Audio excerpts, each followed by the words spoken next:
Don't you fucking say you never had sex with him. How many times? David said with his arms crossed.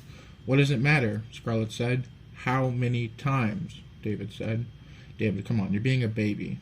Yeah, Scarlett said. Yeah, she's right. It doesn't matter, Cole chimed in. Scarlett walked over to David and put her hands on his face gently and leaned in and spoke in a nice, calm tone.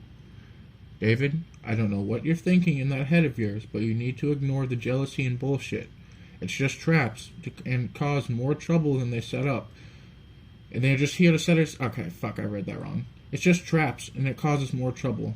But they set up trouble, and they want us to turn against each other like animals. Alright? The amount doesn't matter. And I'm, and always will be with you. Do you understand me? Scarlett said. You're right. It's just their attempts to corrupt us, David said. David started laughing.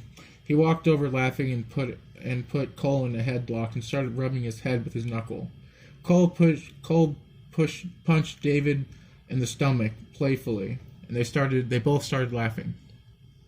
Come here, you son of a bitch, I love you, David said, as he hugged Cole. David hugged Cole.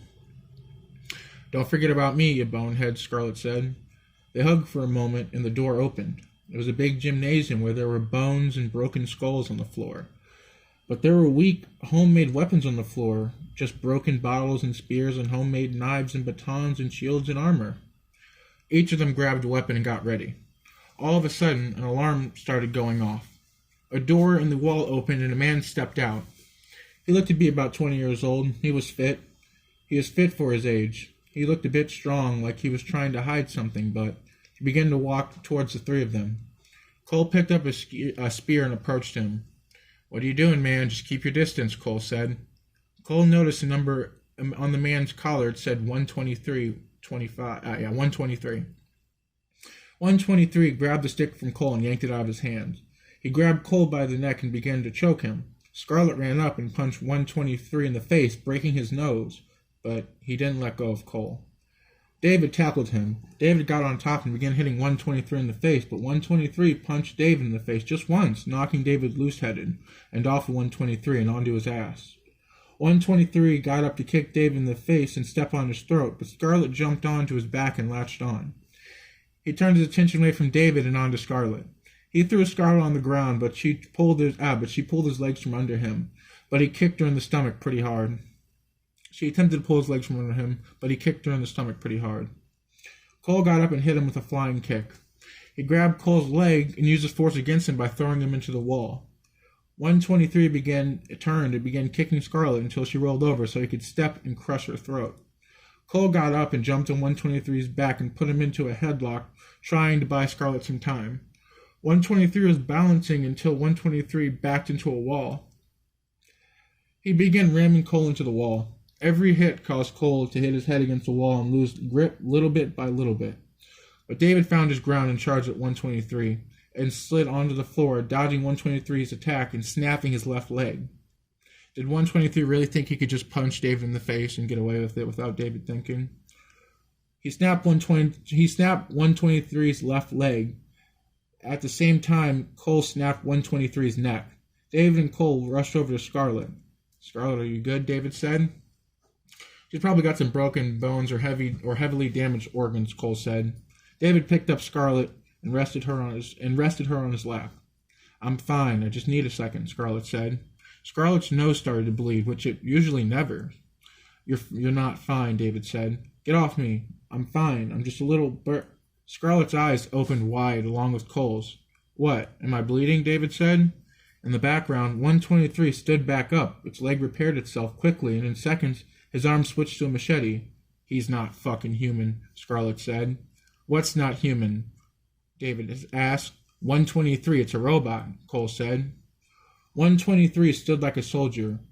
123 stood still like a soldier all of a sudden. A clear plastic wall separated them in a gym like a barrier. Just like in gyms, we'll have to separate the gymnasium in half for like camp and things like that. So people can use one activity on one half of the gym and the others can use the other half without any interference. A small room began to emerge from the wall like it was built in.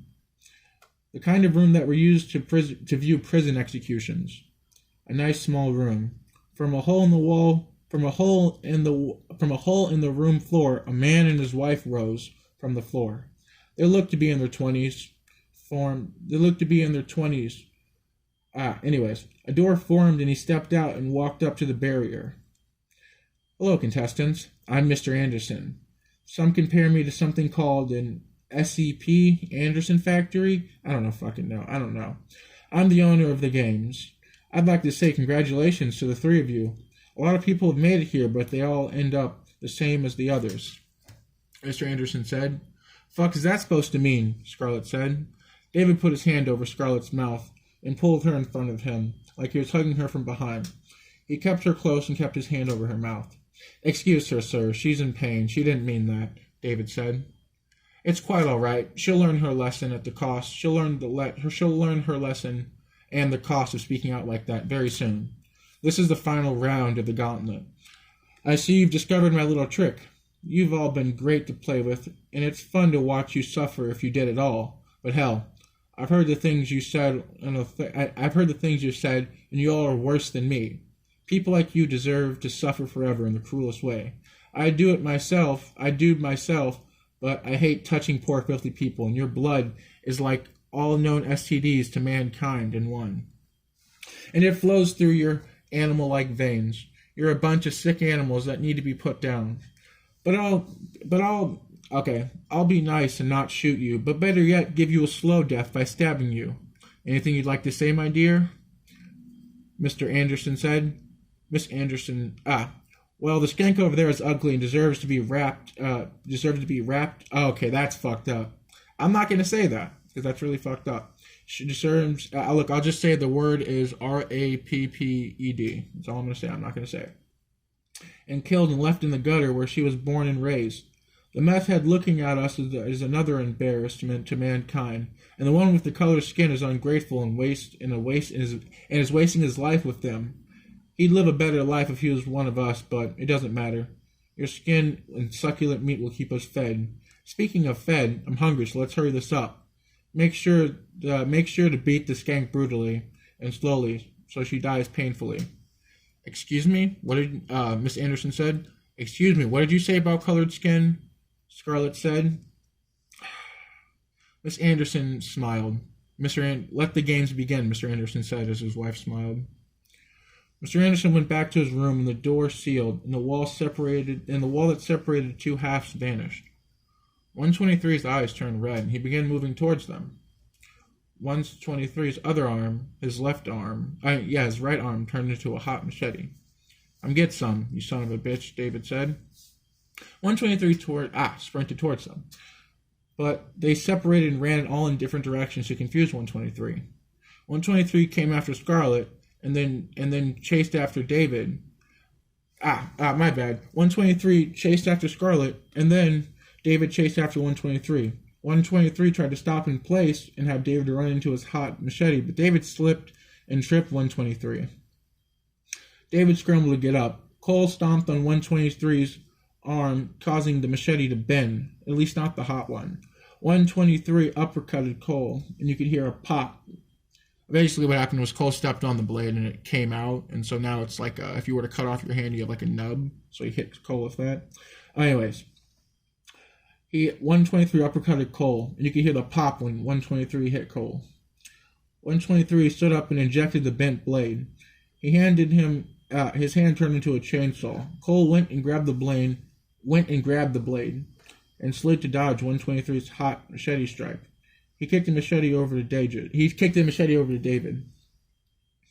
123 turned his attention to David and chased after him. David was always a fast guy. He could run pretty fast.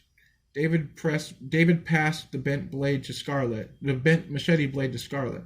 She flipped it over and stomped it until it was straightened out. 123 started to chase after Scarlet, but Scarlet slid the blade to David quickly along by slagging it across the floor. It was straight enough to be used. Get over here, dickhole, David said. 123 came at David and swung at him, but David dodged it. He cut 123's wrist off where the hot machete was. 123 changed the blade into a katana. He came at David, but David did his best to dodge. Okay, David did his best to dodge, but his face got cut across a little bit, from his eye to his nose. 123 tried it again. David dodged and hit the machete against the katana. It cut through the katana cleanly like it was made out of glass. 123 ejected the katana, and a mace dropped out from his arm. It looked so heavy and sharp. 123 came at David. David ran out of the way and circled back and kicked the katana to Cole. Anything's a weapon if you're brave enough, David said. 123 came at Cole and swung the mace and missed it, and causing the mace to smash into the wall, inches from Cole's head. Cole grabbed the chain, and 123 retracted the chain. And Cole did his best to fight with the motor, but it was too strong. Cole found himself pulling on 123's wrist. 123 lifted Cole into the air and smashed him against the floor. 123 raised the mace, and the chain is getting ready to release it, and the mace dropped getting ready to release the mace, and the mace dropped when he was about to swing and hit Cole, and Scarlet grabbed the chain and held it back. She put her foot on 123's back and ripped his arm off, exposing the wires. The wires were quickly tucked back inside 123, and a new arm grew. Cole tried to get from underneath 123, but tried to get underneath from 123. But 123 focused on Cole and began choking him. Scarlet took the machete and sliced off 123's right arm. 123 did a full 360 torso turn and backhanded Scarlet. She fell to the floor, losing her balance. David picked up 123's machete and cut off his other arm. David wedged the machete into 123's head before pulling it out and cutting his head off. David kicked the headless, armless bot off of Cole. The headless, armless bot kneeled down and started to regenerate limbs, but David stabbed the machete through 123's chest and kicked him on his back. And David grabbed the katana and began stabbing it far down 123's neck cavity into his control board. David started kicking the bot and stomping on it until 123 stopped moving. The three of them were panting, trying to catch their breath. "We're done. You can let us go now," Scarlet said. "Well, a deal is a deal," Mr. Anderson said. Mr. Anderson snapped his finger. 6 heavily armed men stepped in, and one was carrying a big duffel bag full of $100 bills, and the rest of the men were carrying AR-15s. They stood in front of Mr. Anderson and his wife like a shield. The man carrying the duffel bag came up to David and handed it to him. He had his hand gripped on his gun tightly, ready to shoot David or any of them if they tried anything. David threw it aside to Cole to look through. Before David left, he called out to Mr. Anderson, but they stopped and listened before Mr. Anderson could walk away. "Although I've been through a lot, I like the way you think. And besides, the insults... Although I've been through a lot, I like the way you think, besides the insults and your cunt attitude and your wife.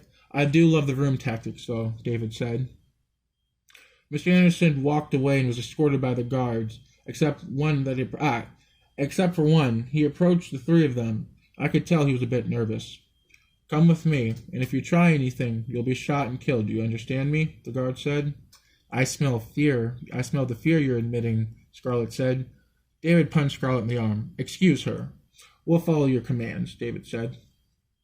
The guard led us to a small room with 3 chairs. They sat down in each chair. The guard left the room, and the door locked. The room began to fill with gas. They breathed in the air and began to fall asleep. When they woke up, they were back in their car, in the same car they were before they left. David drove home. When they got home, David threw the duffel bag on the table. Mabel appeared. "Whoa there," Scarlet said. "I was wrong about you, Scarlet.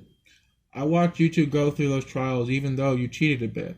I was obsessed with David because he's all I had. But seeing you risk your lives for each other changed my view on you," Mabel said. "You're not going to go soft on me, are you?" Scarlet said. "I don't hate you anymore. But don't make me regret this," Mabel said. "You won't. I'd like to use my portion of my money to buy something for Scarlet." What the fuck? "I won't. I'd like to use my portion of my money to buy something for Scarlet." I think that's what it says. Scarlet said. A few days went by, and in the basement, the three of them built a coffin. "Wait, hold on. Wasn't her body burned in the furnace?" Cole said. I made a deal with someone. Let's just say I put her back together. You don't want to know how, David said. And the three of them properly buried Mabel. The end. I'm sorry I did this video in multiple parts. I will try and write another story. I don't know if anybody will see this video, but if you do, maybe if you feel like it, hit the subscribe button, all that. I might turn my channel into a reading story, but yeah, I'll keep you guys up to date on some more stories. Until next time, I will see you again.